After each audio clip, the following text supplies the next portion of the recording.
I strongly believe that we as a society must support and reach out with kindness and inclusion to those who identify as transgender and work to eliminate the discrimination they often experience in their lives. As Premier of this province, I want every Albertan that identifies as transgender to know I care deeply about you, and I accept you as you are. As long as I lead this province, I will ensure you are supported and your rights are protected.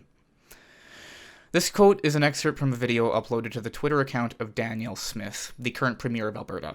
Immediately following this statement, Smith would announce a myriad of brand new policies forbidding transgender youth from receiving many potentially life-saving medical procedures, withholding the rights of trans students to change their names and pronouns within school systems, and barring transgender women from many sporting events. The hypocrisy is palpable. This is not an essay, at least not in intention or tone. This is an open letter to the United Conservative Party's government in Alberta. This is my plea to revoke these policies before it's too late, and the damage is already done. Smith's new policies regarding gender-affirming medical treatment consist broadly of the following. Gender-affirming surgery, such as top or bottom surgery, is to be banned for all youths aged 17 or younger. Hormonal therapy is to be banned for all youths 15 or younger, and youths aged 16 to 17 may only be allowed hormonal therapy following parental consent and approval from a psychologist. Smith's justification, as outlined in her video, and this is a direct quote, "To preserve for our children the right to grow and develop into mature adults so that they are better prepared to make the most impactful decisions affecting their lives." The fundamental problem with this justification, in my opinion, is that the scope of gender dysphoria, what it does to your mind, how it affects your mental health, is not strictly adult. For many under the transgender umbrella who regularly experience gender dysphoria, the effect it has on their mental health is crippling, often dangerous. An article from the U.S. National Library of Medicine stated that a staggering 82% of transgender people have contemplated suicide, and a further 40% have attempted to kill themselves. Concerningly, these numbers are even higher among transgender adolescents. A more comprehensive study from the Canadian Medical Association Journal showed that adolescents identifying as transgender are 5 times as likely to contemplate suicide as those who inversely identify as cisgender. Denying gender-affirming care to these youths will do nothing but foster the growth of an already unacceptably high rate of suicide among young trans people. But by presenting this as a right, as the right to make choices in quote-unquote maturity, the UCP is presenting their crackdown not as restriction, but a gift, a privilege they generously grant. Danielle Smith hands out the death warrants of thousands of transgender youths across the province, cementing their mental anguish as a fact of their lives for as long as they're willing to bear it, while saying with a straight face that she's protecting the livelihood of trans kids. Of course, as I mentioned before, the roots of the UCP's political sledgehammer run deeper than medicine.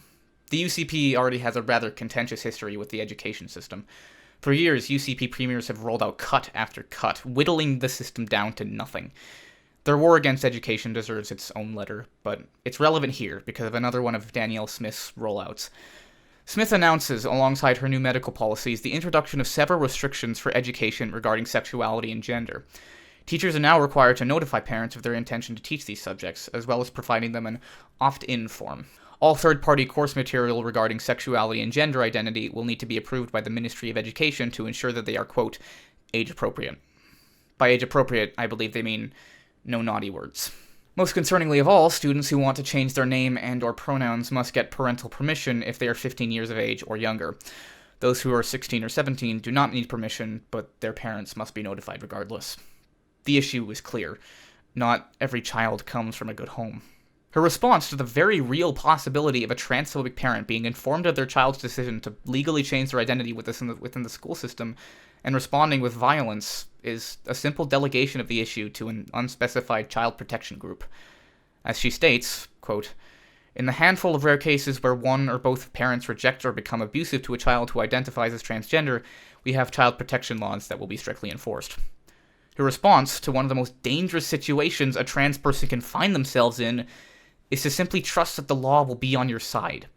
Smith does not address the possibility of corruption or ignorance or even of bias against the child by any legal authorities.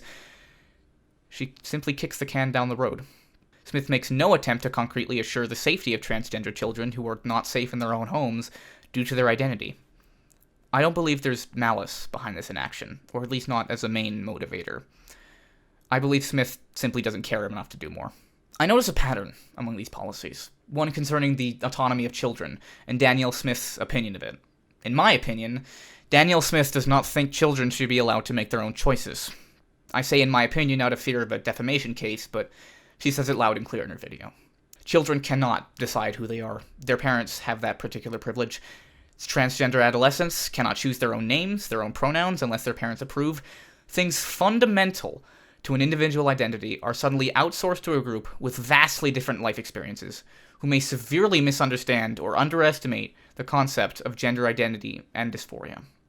And yet, for some reason, Danielle Smith, along with her UCP colleagues, have decided that transgender children simply aren't mature enough to make decisions regarding their own bodies and their own identities. The implications are deeply disturbing to me. So, I ask you, Danielle Smith, I ask you directly, how can you make a decision like this? How can you strip away the rights of an entire demographic while claiming to fight for their safety and well-being? How can you claim to be restoring the rights of children to make mature decisions whilst taking away their agency in some of the most crucial decisions of their lives?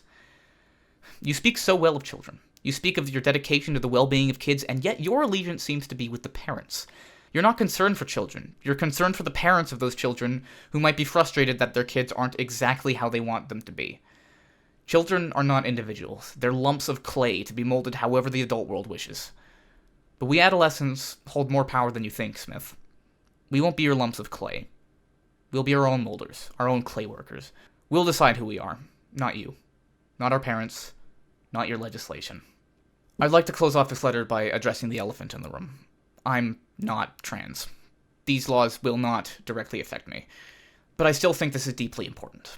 I may not identify under the trans umbrella, but many people in my life do, including many of my closest friends and my partner. It will affect them deeply. Whether or not I personally am affected by this legislation, I want to do my part to help them. Many of my peers no longer feel safe in this province specifically because of this announcement. Some of them have a history of abuse due to their identity, some of them have a history of self-harm and suicidal thoughts, and they're all scared.